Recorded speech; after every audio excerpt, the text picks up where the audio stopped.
सुप्रभात विद्यार्थियों, मैं आशा करती हूँ कि आप अपने घर पर स्वस्थ हैं। आज की इस वीडियो में हम हमारी पाठ्य पुस्तक वसंत का पाठ नंबर 4 दीवानों की हस्ती, जो कि कवि भगवती चरण वर्मा जी द्वारा रचित है, पढ़ाने जा रही हूँ। इससे पहले हम इनके जन्म के बारे में जानेंगे। भगवती चरण वर्मा जी का जन्म 30 अगस्त 1903 को हुआ और इनकी मृत्यु 5 अक्टूबर 1981 को हुई। इनकी अनेक रचनाएं प्रकाशित हुईं, जिनमें से कुछ इस तरह से हैं, जैसे मेरी कहानी, मोर्चाबंदी, अपने खिलौने, पतन, चित्रलेखा आदि। तो बच्चों, यह कविता हमें प्रेरणा देती है कि हमें हमारे जीवन में ऐसे गुणों को विकसित करना चाहिए जिससे हमारे जीवन में कोई दुख ना रहे। इस कविता में कुल 6 पद हैं। मैं एक एक करके आपको पद का अर्थ समझाऊंगी। तो आइए बच्चों, शुरू करते हैं। हाँ जी बच्चों, इसका पहला पद कुछ इस तरह से है। हम दीवानों की क्या हस्ती है, आज यहाँ कल वहाँ चले, मस्ती का आलम साथ चला, हम धूल उड़ाते जहाँ चले। इसमें कवि अपने भावों को व्यक्त करते हुए कहते हैं कि हम दीवानों की क्या हस्ती है। बच्चों, दीवाने क्या होते हैं? दीवाने उन्हें कहते हैं जो हर हाल में मस्त रहते हैं, सुख या दुख का उन पर कोई प्रभाव नहीं पड़ता और वे वर्तमान काल में जीने में विश्वास करते हैं। हम दीवानों की क्या हस्ती है, आज यहाँ कल वहाँ चले। दीवानों की कोई हस्ती नहीं होती बच्चों, मतलब उन्हें इसका कोई घमंड नहीं होता कि वे कितने बड़े आदमी हैं, ना ही किसी चीज़ का कोई पछतावा होता है। हम आज यहाँ दिखते हैं तो कल कहीं और चले जाते हैं। कवि खुद भी एक दीवाने हैं और बस अपनी मस्ती में ही मस्त रहते हैं। वे कहते हैं कि हमारी जो अलग ही दुनिया है, अर्थात हम हमारे मस्त संसार में रहना पसंद करते हैं। मस्ती का आलम साथ चला, हम धूल उड़ाते जहाँ चले, यानी कि हम जहाँ भी जाते हैं वहाँ मस्ती का माहौल बना देते हैं। हमारा संसार तो ये दुनिया ही है, अब हम इसी ही दुनिया में रहना पसंद करते हैं, इसी ही दुनिया में रहना, हम इस दुनिया में मस्त रहना चाहते हैं। दूसरा पद देखिए बच्चों इसका। आए बनकर उल्लास अभी, आंसू बनकर बह चले अभी, बस कहते ही रह गए अरे, तुम कैसे आए कहाँ चले। इन पंक्तियों में कवि कहते हैं कि दीवाने मस्त मौला लोग जहाँ भी जाते हैं वहाँ माहौल खुशियों से भर जाता है। उल्लास का अर्थ होता है बच्चों खुशियों से भरा हुआ माहौल, ठीक है। उल्लास का अर्थ खुशियाँ, ठीक है। कि जब वे उस जगह से जाने लगते हैं तो सब लोग उनके जाने के कारण उनके विरह को सोचकर दुखी हो जाते हैं। ये दिया है ना, देखिए। आए बनकर उल्लास अभी, आंसू बनकर बह चले अभी, सब कहते ही रह गए अरे, तुम कैसे आए कहाँ चले। यानी कि जो दीवाने लोग होते हैं, जो मस्त मौला लोग होते हैं, वे जहाँ भी जाते हैं वहाँ के माहौल को खुशियों से भर देते हैं। फिर जब ये वहाँ से जाने लगते हैं तो सब लोग उनके जाने के कारण उनके विरह का सोचकर दुखी हो जाते हैं और आंसू बहाने लग जाते हैं। आंसू बनकर बह चले अभी, और आंसू बहाने लग जाते हैं। लोगों को उनके जाने का पता तक नहीं चलता, वो तो मन में अफसोस करते रह जाते हैं कि उन्हें मालूम ही नहीं हुआ कि वे कब आए और कब चले गए। सब कहते ही रह गए अरे, तुम कैसे आए कहाँ चले। तीसरा पद देखिए बच्चों इसका। किस ओर चले यह मत पूछो, चलना है बस इसलिए चले, जग से उसका कुछ लिए चले, जग को अपना कुछ दिए चले। कवि कहते हैं कि हमसे मत पूछो कि हम कहाँ जा रहे हैं, किस ओर चले यह मत पूछो। कवि कहते हैं कि हमसे मत पूछो कि हम कहाँ जा रहे हैं, हमें तो बस चलते रहना है, चलना है बस इसीलिए चले।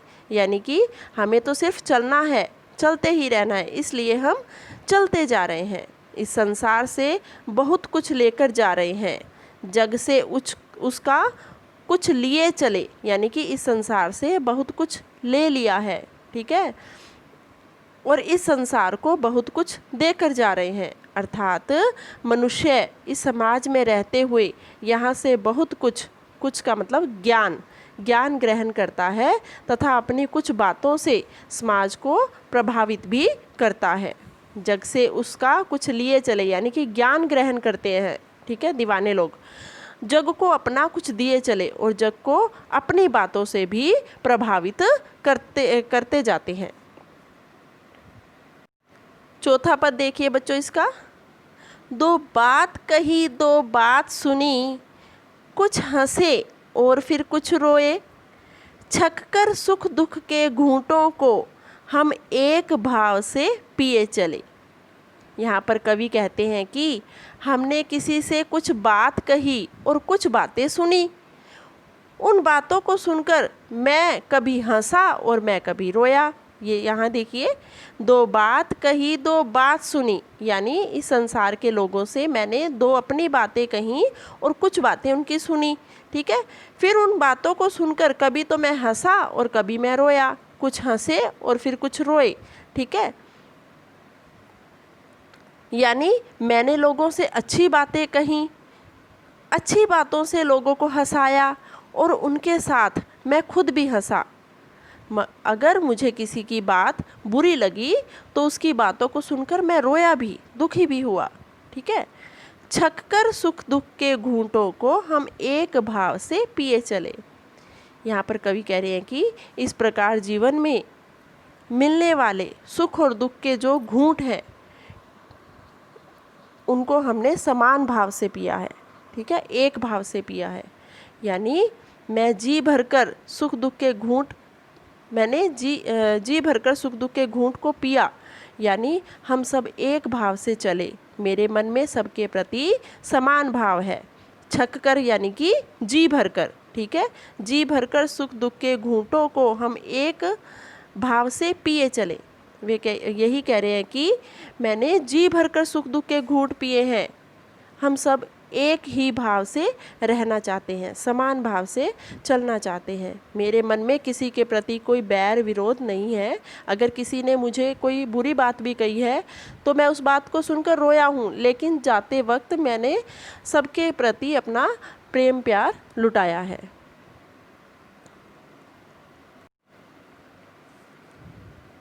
हम भिखमंगों की दुनिया में स्वच्छंद लुटाकर प्यार चले, हम एक निशानी सी उर पर ले असफलता का भार चले। भिखमंगे कौन होते हैं बच्चों? भीख मांगने वाले ना। तो यहाँ पे भीख मंगों की समानता किससे की गई है?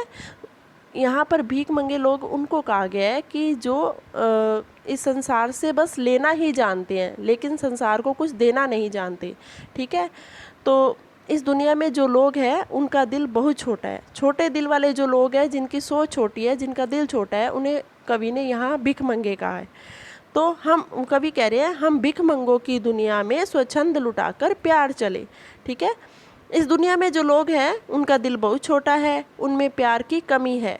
मैं इन छोटे दिल वालों की दुनिया में स्वच्छंद लुटाकर प्यार चला, ठीक है। जो मैंने अपना प्यार है वो स्वच्छंद यानी कि खुले दिल से जो मैंने अपने सुख दुख सबसे बांटे, ठीक है। तो वे कह रहे हैं कि हम एक निशानी सी उर पर ले असफलता का भार चले। मेरे स्वभाव के द्वारा जो लोगों को खुशियाँ मिलती हैं उन्हें मैं खुले दिल से लुटाता हुआ जा रहा हूँ। स्वच्छंद लुटाकर प्यार चले, यानी कि जो कवि कह रहे हैं कि जो मेरा स्वभाव है लोगों को खुश करना, लोगों को खुशियाँ देना, ठीक है, वो मैं खुले दिल से लुटाता जा रहा हूँ। आगे कवि कहते हैं कि कई बार लोगों के जीवन को अपने जीवन जैसा मस्ती से भरपूर नहीं बना सकता मैं, ठीक है। हम एक निशानी सी उर पर ले असफलता का भार चले। कवि चाहता तो बहुत है कि मैं अपने जीवन जैसा, खुशियों से भरा जीवन जैसा सबका जीवन बना दूं, लेकिन फिर भी कई बार ऐसा होता है कि मस्ती से भरपूर जीवन नहीं बना सकता वो सबका।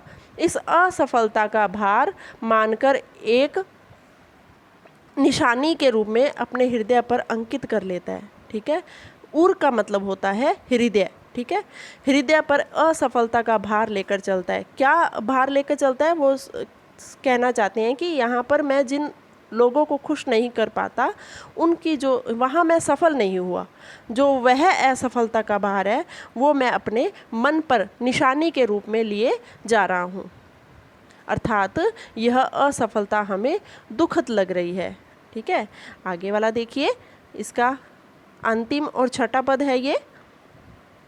अब अपना और पराया क्या, आबाद रहे रुकने वाले, हम स्वयं बंधे थे और स्वयं हम अपने बंधन तोड़ चले।